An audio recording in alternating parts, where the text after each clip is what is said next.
Hello, ladies and gentlemen. Welcome to the show. What do we got going on for cryptocurrencies? I'm going to tell you guys what. It's like they're driving into a dead-end alley, and at the very end of the alley it says hyperinflation. And the car's only got one gear forward, and you can't back it up. And the road going into the alleyway is so small you can't turn the car around. The reason why I say that is right now, Steve Munchkin, I'll just call him Steve Munchkin. I can't pronounce his name. I really, if I try, maybe Manuchkin or whatever, but I like saying Steve Munchkin instead. Because, he's basically, they're pulling the punch bowl away right now to the economy, And the thing is the whole thing could start to drop. I call it them dropping the ball on the economy. And the whole thing could drop. The markets could drop. Commodities could drop. And I consider Bitcoin a commodity. Gold, silver, I consider them commodities as well. I know that Bitcoin is kind of like a hybrid. It's also a currency. But it trades kind of like a commodity. It's kind of like a hybrid cross between a commodity and a currency.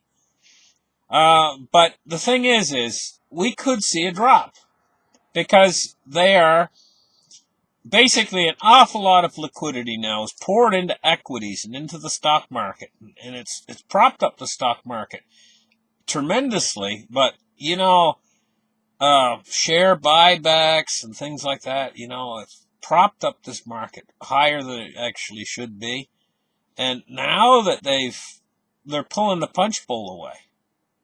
Like, they can't get bipartisan support for a new stimulus package. And you got Steve Munchkin pulling away the ability to control the repo market and things like that, what they've been doing, right? Basically, they're getting tight with monetary policy right now. And there's no sign of any fiscal stimulus coming in the immediate future. I'm convinced that there hasn't been thing without the economy completely crashing. What are they going to do? If the economy completely falls out of bed and crashes, are they going to relent, and are they going to put stimulus in? Because that's the only thing that's been holding everything up. And now they're withdrawing that support? What are they going to do? At a certain point, deflation is only going to get worse and worse. And at a certain point, they're going to have to react. They're going to be forced to react. Their hand is going to be forced. Because ultimately, deflation doesn't know where to stop. It doesn't know where to draw the line. Basically, what it is, it's like a margin call. And if you guys know what something is called mark to market, this is what it's called, marked to market. It means what things are assessed their value in this system. If you have to sell those things, what can you actually get for it? Like, you might have a big store, and they'll come in, and the bank will assess the value when they do what's the name of it, when they do a floor plan for your store or your business. They'll come in and they'll assess the value. They'll calculate how much your merchandise is worth and how many employees you have and everything. And they'll give you a net value of what your business is worth. But in times like these, if the whole system starts to disintegrate, then the mark-to-market value is what people are willing to pay. And if there's no money out there, things can be sold on a pennies to the dollar basis. And this represents a huge problem because as deflation starts to basically wipe out business after business after business, then in later what it'll do is it'll go after the bigger conglomerate businesses, things like Walmart, would be in jeopardy of going bankrupt. Target would be in jeopardy of going bankrupt. As the system disintegrates, as money starts to disappear from the system, everything starts to go bankrupt. And this is a effect where nobody has any money, so nobody can spend anything, and the money starts to evaporate. The stock market would collapse. And there's a tremendous trillions of dollars can be lost in a massive stock market collapse. That liquidity just vaporizes and it goes to money heaven. It just basically disappears. And this is an accelerating effect that it can happen, and it can happen very quickly. And right now they're creating the conditions for this to happen. Right? But on the other side of that, it doesn't know where to stop. Once that starts to happen, it's called a deflationary spiral. It's a deflation. It feeds upon itself. It gains traction and gains energy. And it feeds upon itself. Sort of like when a hurricane builds, A hurricane starts off and it builds stronger and stronger and stronger. It's feeding upon itself. It's feeding upon the hot water and hot air, and it's moving and displacing that air in the atmosphere, and so it gains more and more energy as the winds speed up faster and faster. And that's the way with deflation, and deflation does not know where to stop. Ultimately, they have to stop it, and they do have the tool to stop deflation. It's money printing. But the problem is as they let the deflation gain traction, it takes more and more money to stop it.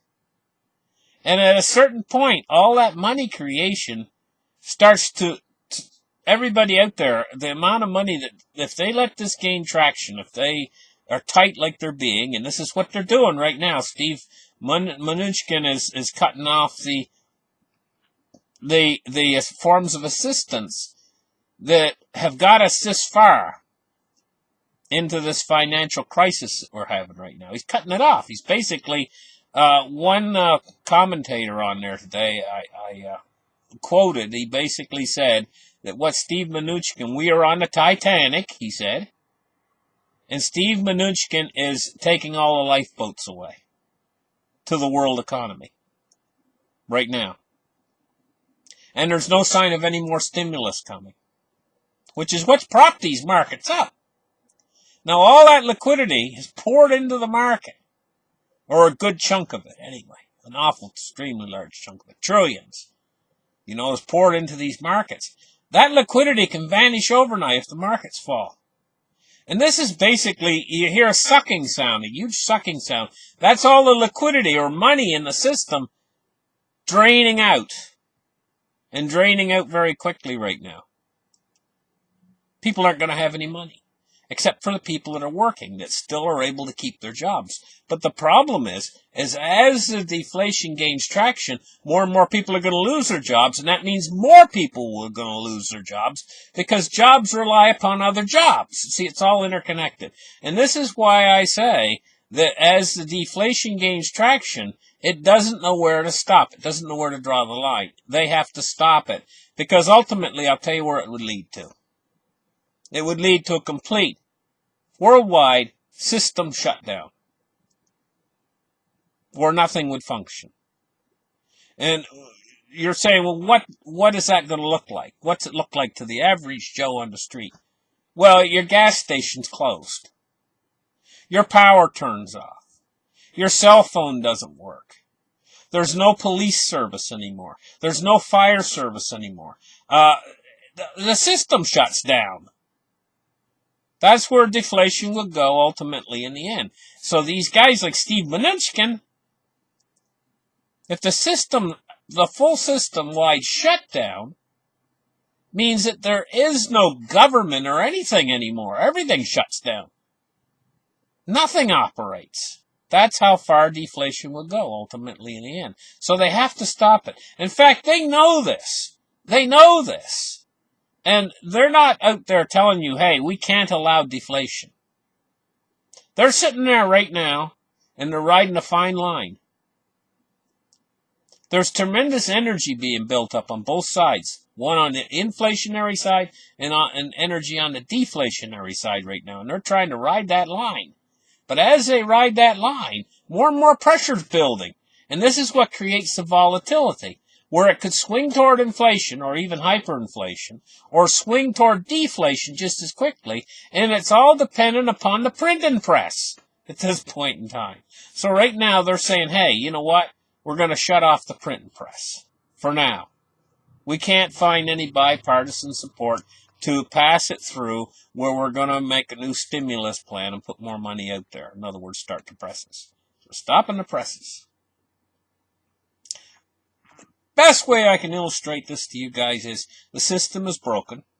Back when I was a younger guy, I had a car that had a broken fuel pump, and I had a carburetor, and I was what they call trickle feeding the car with an old tin can with some gasoline in it, and I was pouring the gasoline directly down the carburetor. And it works like this. You pour a trickle of gasoline, the engine goes roar on the gasoline until the gasoline burns out. And then the engine starts to conk out. Now, see, the fuel pump provides a steady flow of gasoline to that engine. So the engine will idle. This is nice. You ever hop in your car and hear the engine idling, purring quietly?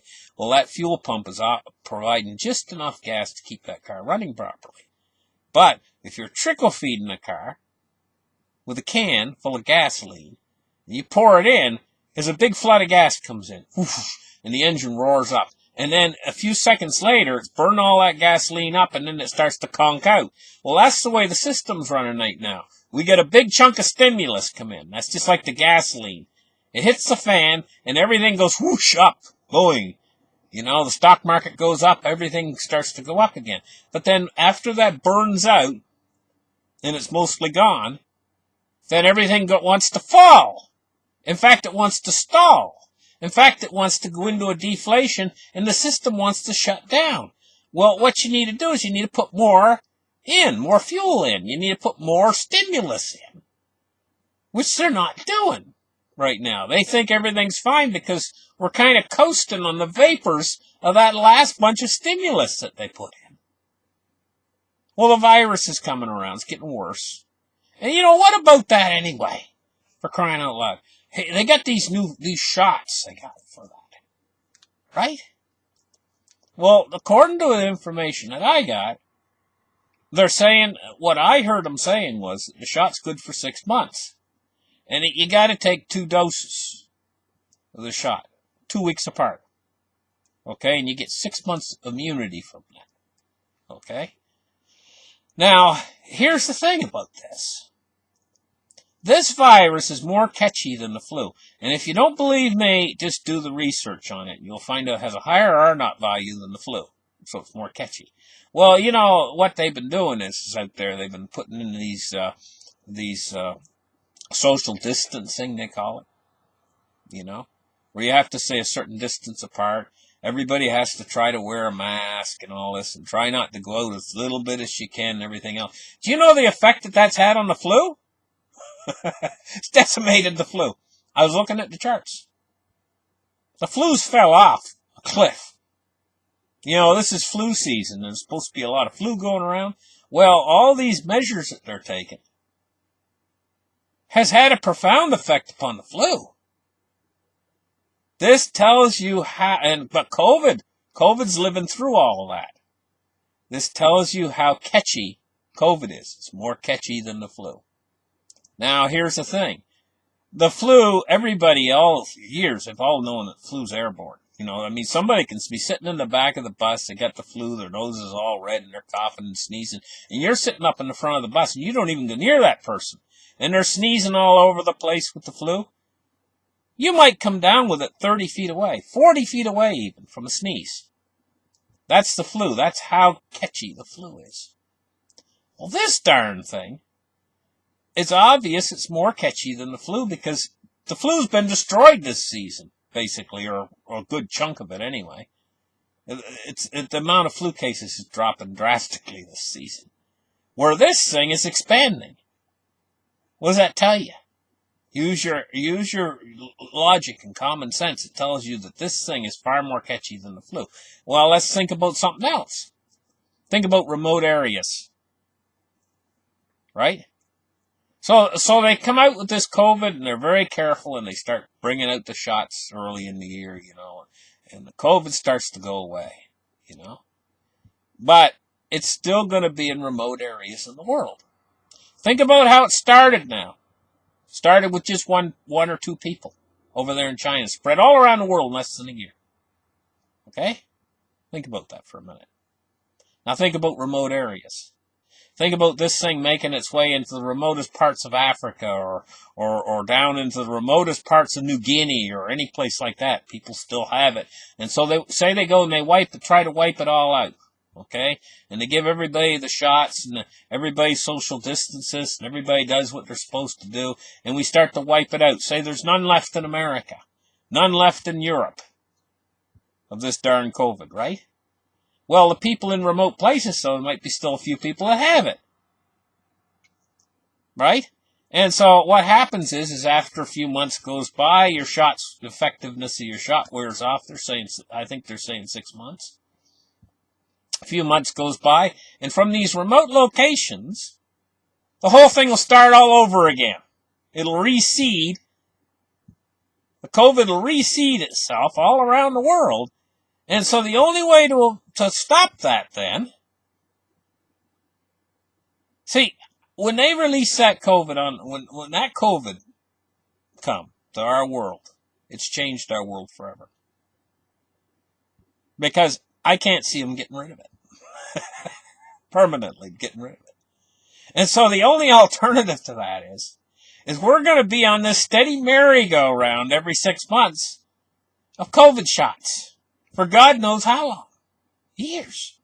Could be 30 years. 30 years from now, we might still have to take a COVID shot every 6 months.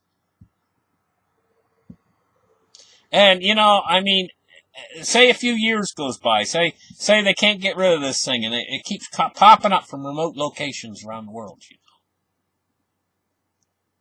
It's going to be the most dreaded, feared disease on earth. Because once we get it mostly eliminated, then if it pops up someplace, everybody is going to be like they're going to want to shun that country or whatever, where it pops up.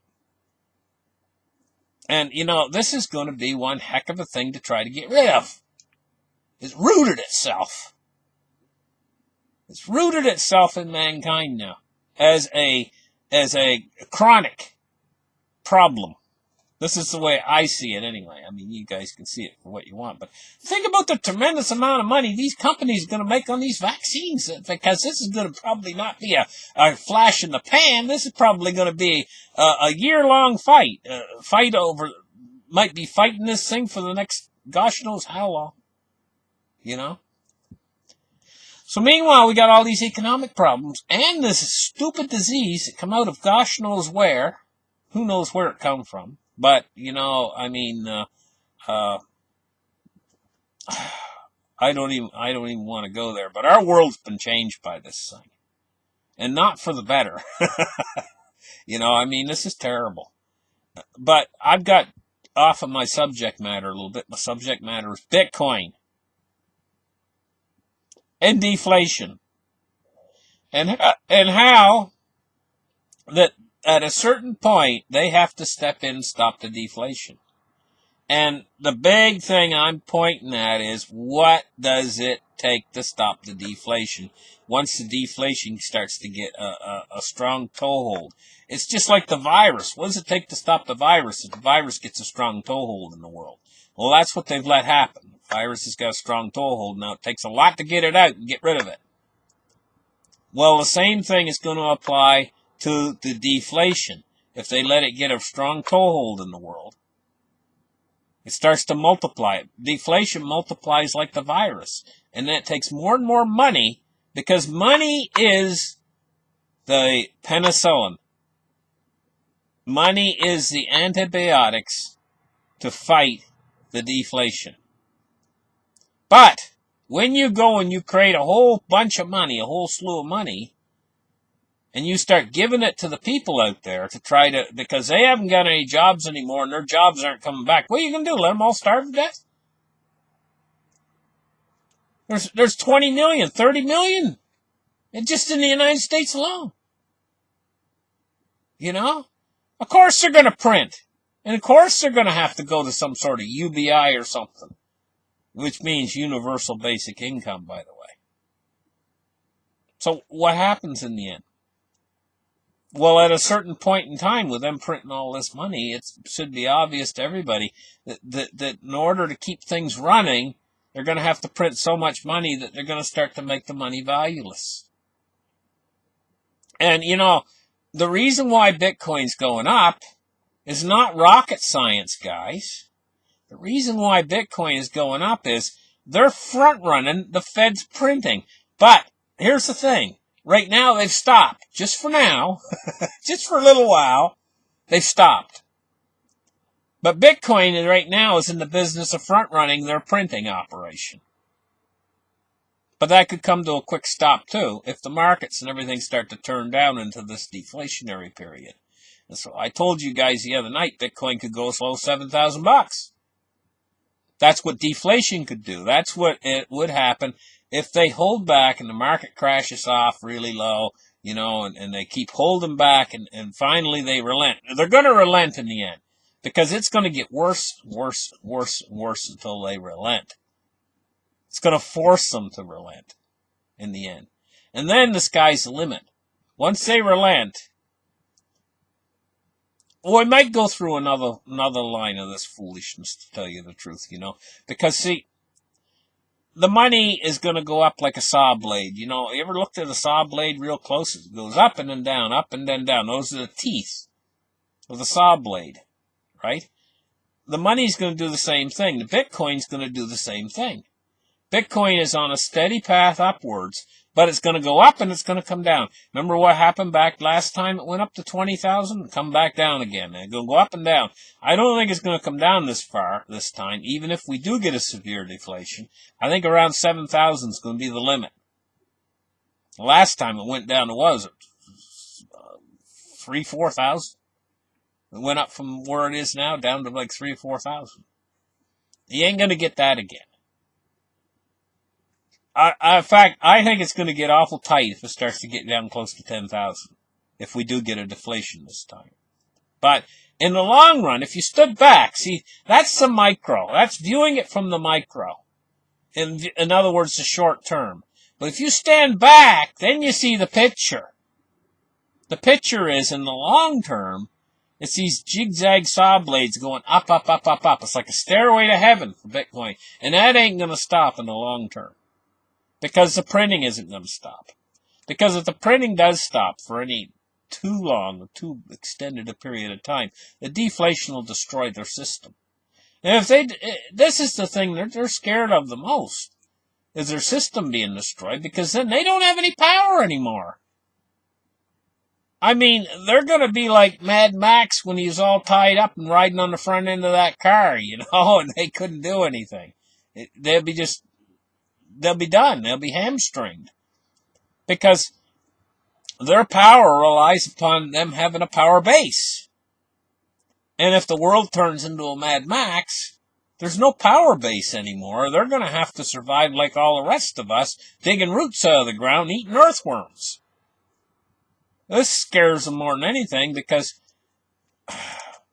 what can I say? That's what deflation would do. I mean, I'm serious, guys. Deflation would tear the system to pieces to where there's not a brick standing on top of another brick. That's where it would stop. It would stop when there's no money left. Because I'll tell you why. I know it sounds kind of ridiculous to you guys, the fact that there'd be no money left. But every dollar that's ever been created, all the way down the line, going all the way back, they create the dollars, but they don't create the interest needed to pay the debt. In other words, when they create a dollar, there's a debt associated with it, or an interest. They don't create that money. They never have. And so they have to keep creating more and more debt in order to have a pool of money out there. And if the debt starts to be paid off, all of it disappears. And that's what a deflation does. It basically pays off all the debt. People start saving, which is the worst thing they can do, and they start paying off debt, which is what they're doing right now. We're in a tremendous deflation right now. That's why everybody's losing their jobs. It's like the 1930s right now. That's what we're in. And what are they going to do? They're going to cut off the money spigot. Or they have cut off the money spigot. First off, the stimulus has been cut off because they just can't get their heads around paying it. They're all fighting. They're just fighting over the elections and fighting over this and fighting over that, fighting over everything else, you know. Meanwhile, the economy's going to slide off the cliff.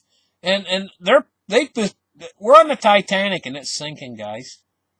And the only way that they're going to float this boat is with money. And Bitcoin is just sitting there and it's waiting for them to do it. And so even if Bitcoin does go down to like, say, 10,000 or 7,000 or whatever, it's going to come back. It's going to roar up hot on the other side once they start to press us again. But ultimately, if you stand back, like I say, if you stand back and take a look at the macro of this picture and what Bitcoin's doing, ever since its inception in 2009, it's been on this steady... See, you got to take out the small stuff, looking at it too closely. Oh, it's down today. Oh, it's down today. Yeah, or maybe it'll go down quite a bit, but that doesn't matter. Take a look at the big picture. The big picture is where it started, and it was like a nickel back in 2010. And look at where it is now. And take a look at that whole thing and draw a straight line between that nickel and where the price is now, and you'll see this steady increase. That's not going to stop until it's basically sucked up all of the value. See, now I think gold would do this. Suck up the value. Gold and silver. But these market manipulators are using the paper short contracts to keep the price down, suppressed on gold and silver, and gosh knows when they'll ever quit doing that. Where Bitcoin, it's harder to do that. And you know one of the main reasons why it's so hard to manipulate the price of Bitcoin is because what's the word I'm looking for? When you can see through something. Everybody can see that there's only 21 million, that's all there will ever be. But when it comes to gold and silver, they can fudge the price around because they can argue about how much is in the ground, how much silver there really is out there, and on and on. They pull all these scams like Bitcoin, not with gold and silver, and this way they can manipulate the price hundreds of times more than the actual supply of the underlying asset using these short contracts. Whereas with Bitcoin, we all know everybody. It's transparent. That's the word I was looking for. It's very transparent how many there are available. This makes it much harder to manipulate the price. And so, because it also fits in with the new modern system, where we got the internet of everything now, and everybody wants to be able to transmit money over the internet.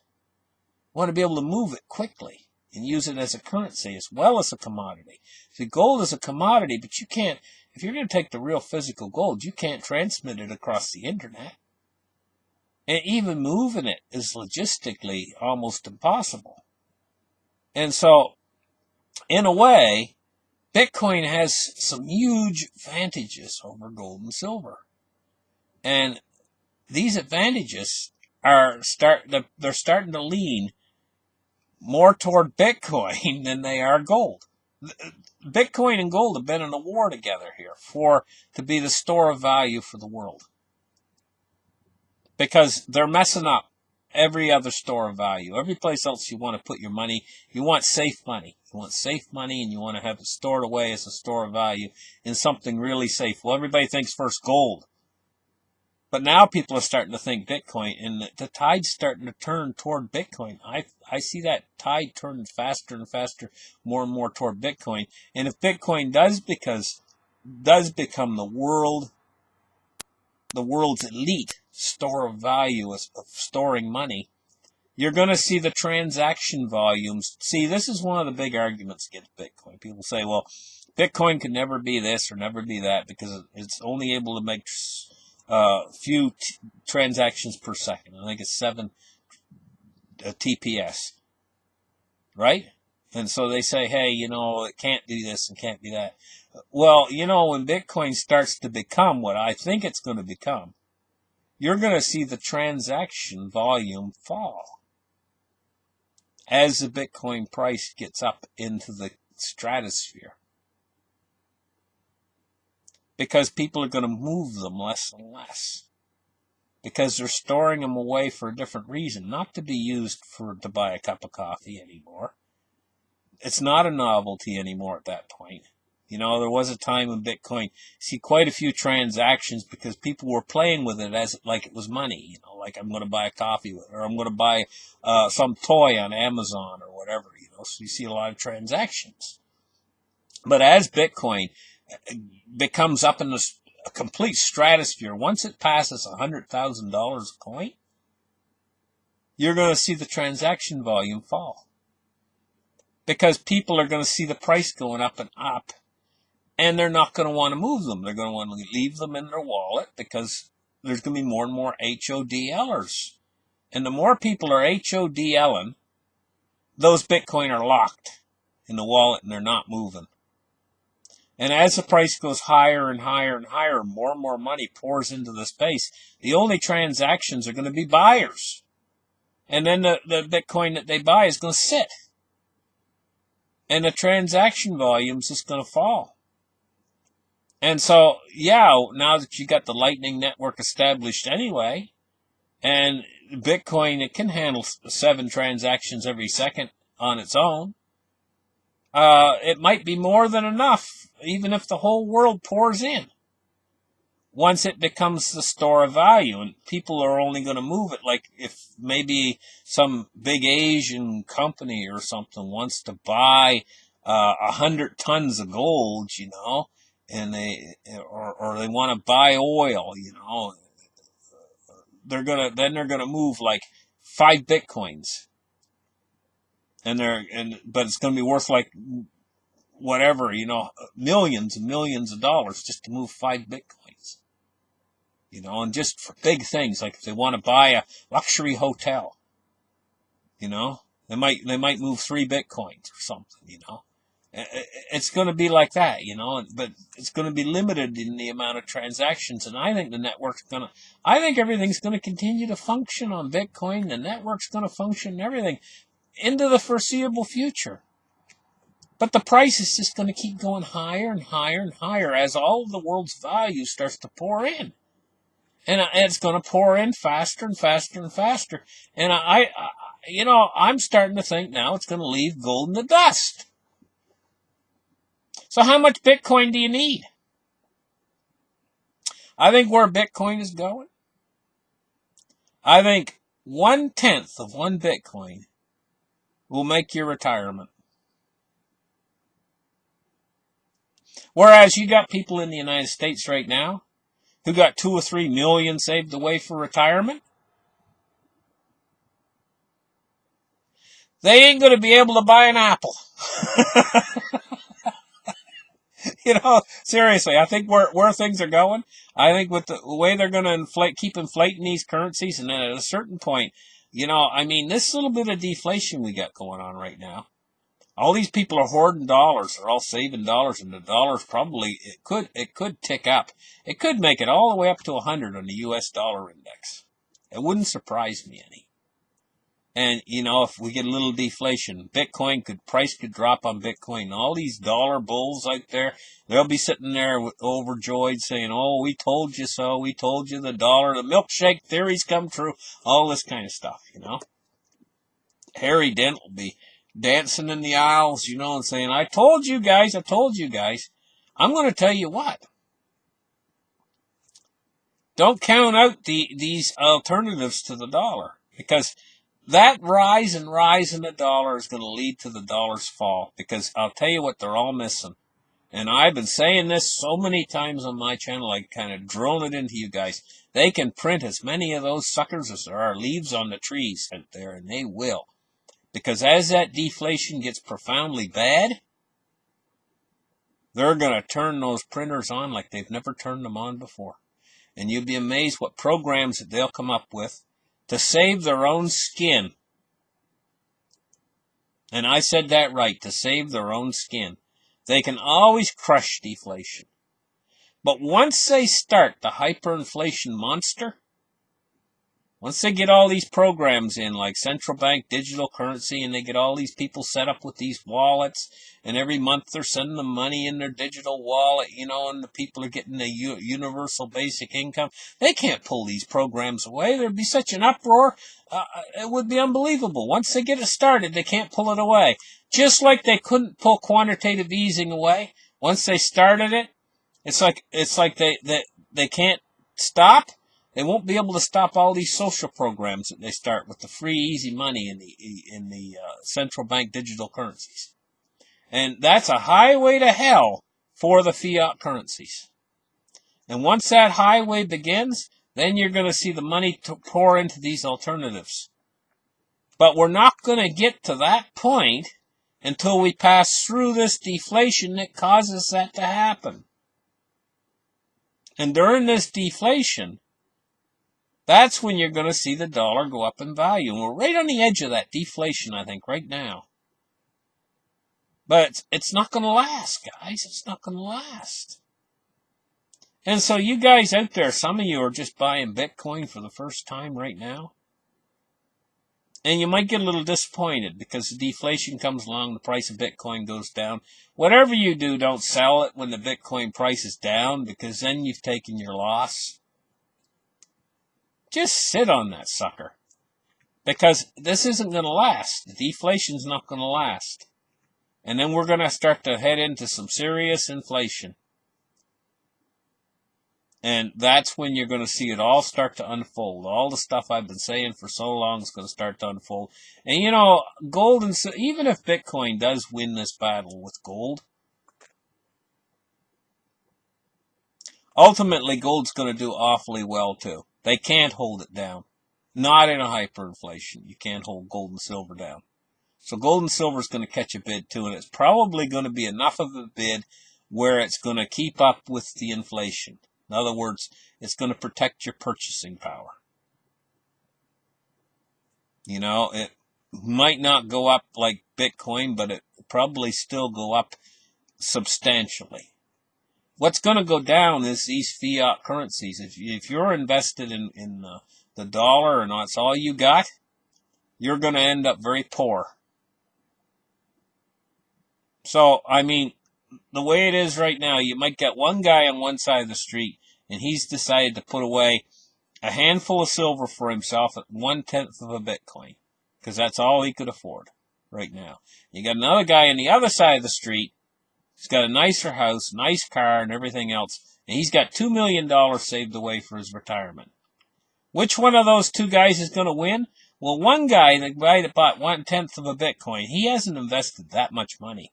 What has he invested? Like $1,500 in his Bitcoin, say $500 worth of silver. So he's invested a total of $2,000. Right? The guy on the other side of the street, he's got $2 million. Think how much Bitcoin and gold and silver he could buy. The guy that has $2 million right now. But he's not going to do that because he's too damn stupid and stubborn. He's going to hang with that fiat money until it's gone. And in the end, take a look at those two guys. The one invested in the non-dollar denominated assets, Bitcoin and cryptocurrencies and silver, he's going to end up having his retirement. He's going to end up being able to feed himself and keep his lights turned on. But the guy that's got the $2 million, he's going to be sitting on the curb waiting to be shipped off to a camp. Load them all in the school bus, take them all to the camp, because they all got no money. That's where we're headed with this in the end, It's just going to be, people are going to be basically...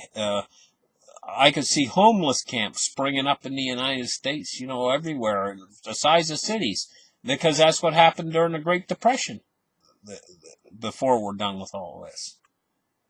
But, you got to protect yourself, and you got to protect your family, and you got to protect your kids, and you got to start thinking about alternatives to this dollar, because the dollar's, Jim Willie, he said this for a long time. He said the dollar's going to go up and up and up and up and up, and it's going to die. That's what he said. And I think we're on our way to having that come true. Thank you guys for listening. I know this has been a bit of a long show. I normally don't do a show this long, but I had a lot to talk about in it.